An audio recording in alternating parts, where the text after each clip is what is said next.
Assalamualaikum, hello semua. Apa aktiviti korang weekend ni?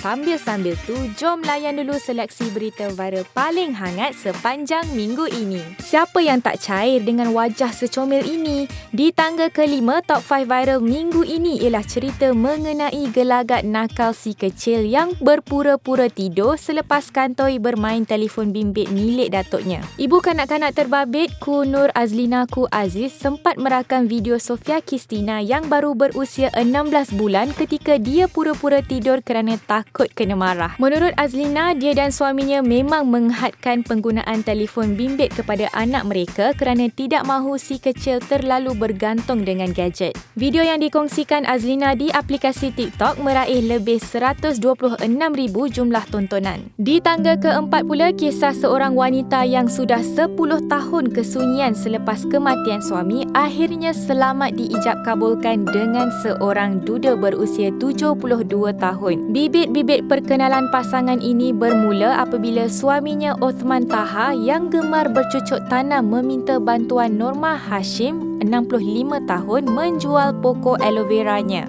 Tertarik dengan budi bahasa dan sikap ramah Pakcik Othman membuatkan Makcik Normah teringatkan arwah suaminya. Dia kemudiannya menyuarakan hasrat untuk bernikah kali kedua. Wanita terbabit lega apabila anak kesayangan arwah suaminya bagi green light untuk dia mendirikan masjid sekali lagi. Di tempat ketiga pula adalah kisah seorang wanita yang geli hati apabila terjumpa hadiah dalam cawan air Milo yang dibelinya di sebuah restoran makanan segera.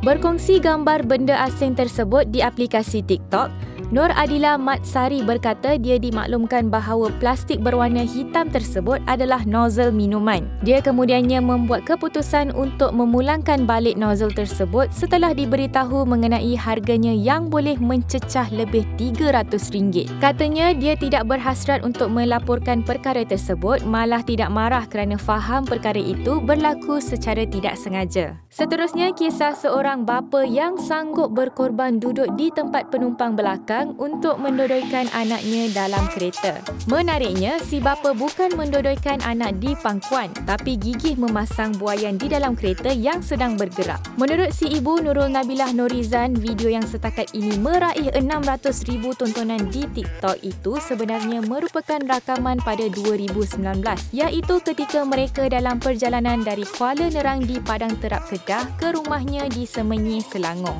Katanya dia baru sahaja habis berpantang selepas bersalin cahaya mata perempuan sulung mereka pada Ogos 2019 dan anaknya ketika itu baru berusia 47 hari. Menurut Nabila, ketika itu anaknya yang terjaga dari tidur menangis tak berhenti sehingga wajahnya pucat kebiruan. Mujur si bapa kreatif pasang buaian dalam kereta. Menduduki tangga teratas carta top 5 viral di Mstar ialah mengenai seorang pemuda yang membaling telefonnya ke udara untuk merakam keindahan suasana di pantai Teluk Kemang, Port Dickson di Negeri Sembilan. Video yang dirakam Muhammad Zahiruddin Akmal secara suka-suka ini meraih lebih 2.4 juta tontonan di aplikasi TikTok. Namun ada juga yang mempertikaikan mengenai kesahihan rakaman tersebut yang dikatakan menggunakan drone. Anak kedua daripada 3 beradik itu berkata dia terpaksa mencari tempat yang jauh daripada orang ramai untuk mengelakkan telefon tersebut jatuh ke atas kepala orang. Selain itu, apa yang paling ditakutinya adalah sekiranya telefon bimbit yang dilemparnya jatuh ke dalam air. Okeylah, dah cukup 5 berita hiburan kami listkan kepada korang semua. Kalau nak berborak dengan Mstar, boleh join Telegram Mstar Roger, ROJER sekarang, okey? Jumpa next week. Bye!